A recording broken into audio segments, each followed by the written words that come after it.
and welcome to Gulf Parumala Vision's online panel discussion segment, where every evening we bring you hot topics we believe people should be talking about and must pay attention to. The COVID-19 has resulted in schools shut all across the world. Globally, over 1.2 billion students have been taken out of their classrooms. As a result, education has changed dramatically with distinctive rise of e-learning. Research suggests that online learning brings in the benefits of increase in retention of information, takes less time, meaning the changes the coronavirus has brought in might be here to stay. With countries implementing social distancing and lockdown to beat the pandemic, places of worship have been forced to shut down. Churches are now live streaming their services. So today, we are here to discuss on the subject, the pros and cons of virtual learning and virtual worship from a Sunday school perspective. As I mentioned, what if these practices persist post-pandemic? Are you ready to accept the change? Well, let's hear it from our panelists. I am Jeny Mathew, and it's my pleasure to be your host and moderator for today's discussion. I'm truly excited to welcome and introduce our wonderful panel of guests before you today. First and foremost, we have Ms. Jean Joshua, Headmistress of St. Peter's and St. Paul's Orthodox Syrian Sunday School, Sharjah. Mr. George Thomas, retired professor, St. Anthony's College, Trivandrum, currently residing in Dubai. Ms. Catherine Shibu, teaching faculty at St. Stephen's Orthodox Sunday School, Elaine. Ms. Ria Mariam Sam, an IT professional by career, but who is here to talk to us today as a parent from St. John's Orthodox Church, Abu Dhabi. Ms. Amanda Rachel Biju, a 12th grade student from Mar Upprem Orthodox Sunday School, Ras Al Khaimah, and Mr. Harshit Varghese, a 10th grader from St. Basilius Orthodox Church, Fujairah. Welcome aboard, and it's truly great to have you all here with us today. So, let's get started. Over to you, Ms. G. What are your views on the virtual learning and virtual worship that's currently ongoing? First of all, thank you for inviting me, and I'm truly honored and privileged to be a part of this discussion panel. As mentioned in Ephesians chapter 5, verse 15 to 16, be very careful then how you live, not as unwise, but as wise, making the most of every opportunity because the days are evil. Considering the present scenario, I strongly believe that virtual classes will be a great medium for our children to continue to walk in the path of God, to continue with their spiritual studies. We all have found alternative solutions for many of our mundane activities during this pandemic situation. Instead of going to office, employees are provided with work-at-home facilities. Students can resume their school studies on online platforms, and so on. So if all these activities can be resumed, then definitely worship and spiritual classes must also continue. Man does not live by bread alone, but with the word of God. The word of God must be our topmost priority during such times of crisis. In fact, this pandemic has brought the world to a standstill, causing everyone to worry and think, what next? Children are under utmost pressure, seeing what their parents, what the world is going through. Under such pressure, it is easier for them to forget what God promised us. These little minds, they tend to live angry, frustrated, and anxious, and all the stress causes them to dwell on negativity. And so, more than any other times, this is the time when we must draw them closer to God. And yes, virtual worship and classes play a great role here. Great. Thank you, Ms. Jean. No doubt, it's certainly a very big change that the world is going through. But as you say, change can be scary, but what's even more scarier is allowing fear to stop you from growing, evolving, and progressing. We definitely need to cope and adjust to the changes that's happening around us and make sure our children does it too. Moving on to Mr. George Thomas. Sir, your thoughts, please. Thank you for inviting me. Well, according to me, the concept of online Sunday school and online services are absolutely preposterous. They are just limited to words and appearance and cannot fulfill God's purpose of the church. Membership in the church is public and identifiable, not anonymous. The church baptizes people in real water, and the Lord's Supper was with real bread and wine. The words of Jesus come to my mind. Wherever two or more people are gathered together in my name, I am in the midst of them. He has pointed out the idea of being physically together, not virtually present. We are fragmented enough as a society already. To worship by a computer seems to keep us even more separate. Talking about virtual learning in Sunday school, this cannot even be compared to the secular learning which is now taken on the online platform today. The whole idea is different in both cases. Christian education is never intended to be a carbon copy of what happens in the world of secular education. Christian education has its unique aim and objectives, philosophy, ethics, and vision. It is totally irrelevant to compare it to the secular studies and adopt the same successful techniques available in the secular front. The very basis of Christian education is social interaction. I wonder what they are teaching in these online classes about the love of God without human interactions. Well, that's the outlook of Mr. George Thomas, and we completely understand your sentiments, sir. Now let's hear from one of the students as to what he has to say about the whole thing. Over to you, Harshit Verghese. Thank you for calling me here today, ma'am. In terms of both online classes and online worship, we are able to be in an environment we are comfortable with. We can sit in a seating of our liking, and we do not have to feel uncomfortable, whatever may be the temperature outside. Going to Sunday school in the scorching summer heat, let me be frank, was horrendous. Now, we can attend the classes sitting at the comfort of our very own home, and we can pay more attention.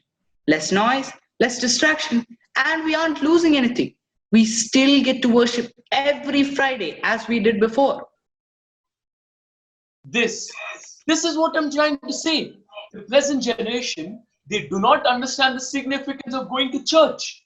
They get to worship from home and they're happy. Their comfort is all that matters. The whole meaning of church itself is lost somewhere. Jesus could have stayed up in heaven and made some phone calls. There is a reason why he gave us his body and blood in the Eucharist, so he could be with us. If we can't practice that, it's a big ache in the heart. Yes, we will get back to you, sir. Thank you, Harshit, for your views. Moving on to Ms. Catherine Shibu. Ms. Catherine, what's your opinion, please? Good evening, and thank you for inviting me. Sunday school plays a very big role in molding children in true Christian faith and in the love of God. It's absolutely not secondary to any other learning. To lead a successful life, one cannot just excel in his or her career alone. His faith in God, his moral values must be equally strong. Right from the beginning, worship and studies were conducted from time to time according to the facilities available. And now, that time is more critical. We need to make use of the available resources to take care of the spiritual nurturing of our children. We are not saying that technology has advanced and that we need to shift to digital platforms. No, that's not the case. Shifting to virtual classes and worship is the need of the hour as we are left with no other option. And hence, it should definitely be used in bringing up our children in the knowledge and fellowship of Jesus Christ and his church. Yes, definitely. Education is a continuous and refreshing endeavor that attempts to train and equip our children for a spiritual, active, and successful life. And hence, it is an investment for today and tomorrow that cannot be curbed at any cost.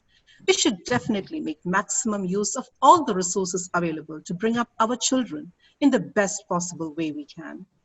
Moving on to Ms. Ria. Ria, what do you have to say? Good evening, and thank you for inviting me. Motives of Sunday School is to teach students to get closer to God through worship and also inculcate morals and values, along with which they also learn to interact with peers and maintain a good social relationships. Frankly speaking, none of these can be achieved through an online platform, especially in cases of children in primary section as mine, as they barely understand what is happening. I am a working mother. My duty timings are different from the online sessions that my daughter has. It is hard for me to make her understand how to get connected, where and how to put meeting ID and password. She can't put it independently. She needs constant help. The activity shown by the teacher should be done by my child, but unfortunately, I am doing it for her. With e-learning in school, with e-learning in Sunday school, we mothers have one more role to play now. Teacher assistants. It's really frustrating. Well, that's the voice of a working mother. This reminds me of the Instagram post of a mother of 4 children who ranted about online learning a few weeks back, and this video went viral saying, "If we don't die of corona, we will definitely die of distance learning." And as I see it, the situation is no different here. Looks like it is taking a toll on the working mothers. Anyways, moving on. Amanda, what do you have to say? What are your viewpoints? Good evening, and thank you for inviting me. I would like to ask a question to my fellow panelists. Do you really think virtual Sunday school classes can replace the fun, interactive Fridays we spent at church? As an online learner, my answer would be no. We always look forward to Sunday school classes with excitement. The fun we had with our friends, the interactive assemblies with urchins and teachers, and most importantly, the joy and peace of being in the house of God. We're deprived of all these on an online platform. As far as worship is concerned, attending the Mass from home in no ways can be compared to the actual feeling we get from attending the service in church. Right. Ms. Jean, what do you have to say about the interactive sessions, basically the social life which our children is missing out on an online platform? We are definitely trying our level best to make sure that the sessions are more interactive, fun, and lively in the best possible ways we can. We have introduced arts and craft sessions for our primary section students, song sessions, story times, interactive quiz session for our senior students, etc. See, you have to understand, being in a foreign country, we'll have to abide by the rules of this country, and so we may have to forego certain activities. See, being on ground is completely different from being on a virtual platform. It is not possible for us to introduce, recreate, or make available all the activities that we did live in Sunday school digitally. But however, we are still trying to provide an opportunity for our children to connect with the Word of God, and that's more important. As I see it, it negatively impacts the students' ability to interact with teachers, ask questions, and get immediate help. They tend to become mere listeners on a virtual setup. It also takes away from them their social and team building capabilities that occur informally in classrooms. I completely agree to that. Okay. Harshit, what are the other positives that you see in virtual Sunday school classes? Worship and classes being online, the timing is much better, and we do not have to wake up as early as we did before on a Friday. I can sleep gloriously being a weekend and still get up on time to attend the services online. We also get enough time to have a sumptuous breakfast before the online Sunday school starts. Before, that was not the case. On Fridays, most of our first meal used to be the lunch after the Sunday school. Staying hungry till then? Oh, please don't ask about it. I Let also me would ask. like to add Yes, ma'am, please go ahead. Yes, Ms. See, Catherine. there are many parents whom I even know personally find it difficult to drop their children for regular worship in Sunday school due to work timings, transport problems, health issues, and many other concerns such as these. These parents will be highly benefited out of this new venture. And moreover, if any child misses out the classes due to some unavoidable circumstances, they can still catch on with the recorded sessions. It's advantageous in so many ways, I would say. Okay, Ms. Catherine. Amanda, you may please continue now. The constraints of online learning lead to a feeling of social isolation. We undergo contemplation, remoteness, and lack of interaction. Maybe on the secular front, this cannot be avoided. But in Sunday school also the same approach? No, I just cannot relate to that. If we do not interact with each other, how can we love each other? How can we care for each other? And moreover, how can we have feelings for each other? Relationships are built on good communication, and when there's no proper communication, relationships are getting shattered. We all are more or less adjusting ourselves to lead a self-centered life, minding our own businesses. That was not what Jesus taught us to be. So, how can we prolong the Christian education on a platform that's destroying the basic ethics of it? Definitely. The social life of our children is at stake here. And to top it all, there are a lot of technical issues, ranging from slow internet connections to device failures, which reduces the efficiency of online classes. Not all homes may have high bandwidth data connectivity. Not all parents are tech savvy to access their children with required technical assistance. At least for these type of spiritual education, the virtual learning platforms must be avoided and wait until we all get back to church and resume the normal activities and impart learning by practicing what we are actually teaching them. Preaching the love of God through online platforms, it's meaningless. Children might probably develop a love for laptops and mobile phones rather than for fellow beings. Ms. Jean, how do you respond to that? Basically, about the technical challenges associated with online learning. See, technical problems are something that can always be resolved.